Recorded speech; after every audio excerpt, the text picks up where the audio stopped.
Rómovia z obce Nižný Slavkov v Sabinovskom okrese žijú horšie než domorodí ľudia v Afrike v 21. storočí, sú bez zdroja pitnej vody.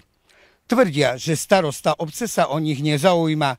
Ten má na vec ale celkom iný názor. Bola vykopaná aj tá studňa v cigánskej osade, ktorá je hlboká, keď ste videli, asi 7 metrov. Ale žiaľ Bohu, táto komunita si ju niekoľkokrát rozbila, zbila si ju s odpadkovým košom. Obec na náklady obce, čo poviem, obec nemusela robiť, pretože to je ich záležitosť. Vyčistili sme túto studňu, prakticky oni čistili, ale dávali sme finančné prostriedky na opravu tej studni. Čiže nie je to pravda, to, čo tvrdí starosta, že ste si studňu zasypali? Však vidíte, nech sa páči, tam je vidno. Miestni Rómovia tvrdia, že tí, ktorí prídu ráno, vodu si načerpajú. Smolu však majú ale tí, ktorí prídu troška neskôr, ostanú bez vody. Kto príde ráno, kto skore stane, ten má vody. A ostatné už žiarečka berú.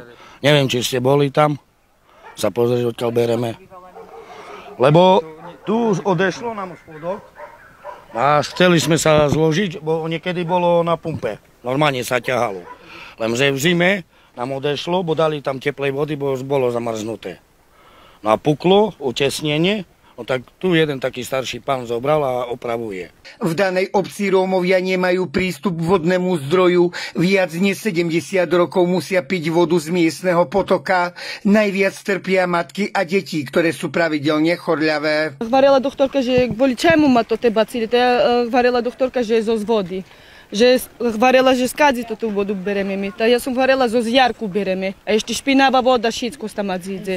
A stamadzi bereme a ešte brucho bolia, ochorejú, a ručky majú z toho všetko. Dneska som bola tiež u doktorky, len nedávno som prišla teraz a doktorka hovorila, že bacílie má z ústa, že skádzi pijeme vodu. A ja kupujem jej vodu, 2-3 fľašky, ale ja nestačím, ja nemám tyle peniaze. A že vraj ešte zapá predúšky má silné, no že to z toho máme, že z toho má predúšky, že zo vody, že vo skáď opijeme to tu a to baršie chora, že z toho má bacília. Pre nich bolo výhodnejšie a jednoduchšie ísť do toho potúčika, lebo tam je relatívne čistá pitná voda. Prvá vec, že nevieme, čo tam mohlo zahynúť hore, tak sa ju čistíme, ale škoda, márne, lebo ako vidíte, tá voda, čo ide tu stáďal, je to nenormálna katastrofa. Ja si myslím, že starosta by sa mal starať, keď je i starostom. Nie vo vláde sa tam bijú, robia tamto, hento a starostovia si nedokážu tu postarať o sady a tak ďalej. S touto vodou varíme, pijeme všetko možné. Umieme sa, všetko. Rajbeme. Všetko, čo sa dá. Čo sa dá, všetko robíme s tou vodou iba. Inú nemáme. Čo zrobíme? Je to ťažké, ale je pre nás ťažký život tu.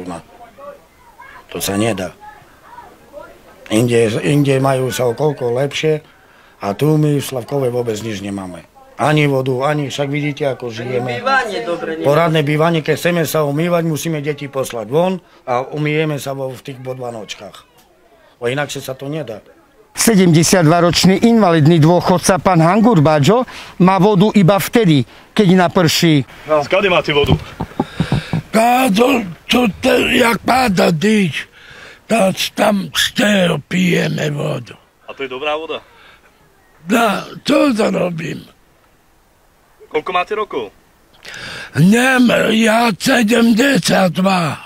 A stále bola taká situácia, keď ste sa aj narodili a stále voda niet? Niet voda. A furt tak bola situácia? Či mali ste studňu, alebo jak? Áno.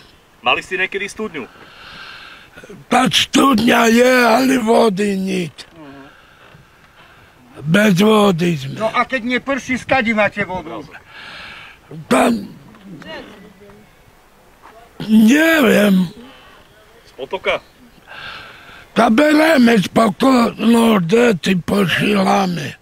Dám sebe tam vederko a tam zberiem vodu. To pada zo zdacha. Zdach, ťa mám hovoriť. Tam z vodu musím brať sebe, tak popada a s tým to varím.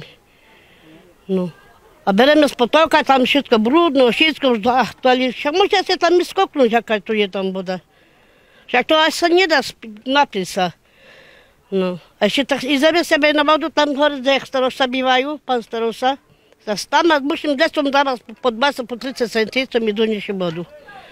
Starosta obce deklaruje, že obec má vypracovaný projektový plán na to, aby v blízkej budúcnosti v obci Rómovia mali prístup k pitnej vode. Kedy sa začne s realizáciou infraštruktúry, je však prezatiaľ nedohľadné. Prístupová komunikácia, obecná prístupová komunikácia, ktorá ide k rómskej cigánskej osade. A toto tu, ohraničené, je obecný pozemok. Na tomto obecnom pozemku, ktorý tu je, bude studňa, ktorá bude ohraničená. Ďalej bude tam rigol, kde bude tú prebytkovú vodu, ktorá pôjde z vrchu a tak ďalej, zvázať dole do potoka. A tu je výdajné miesto. Hej.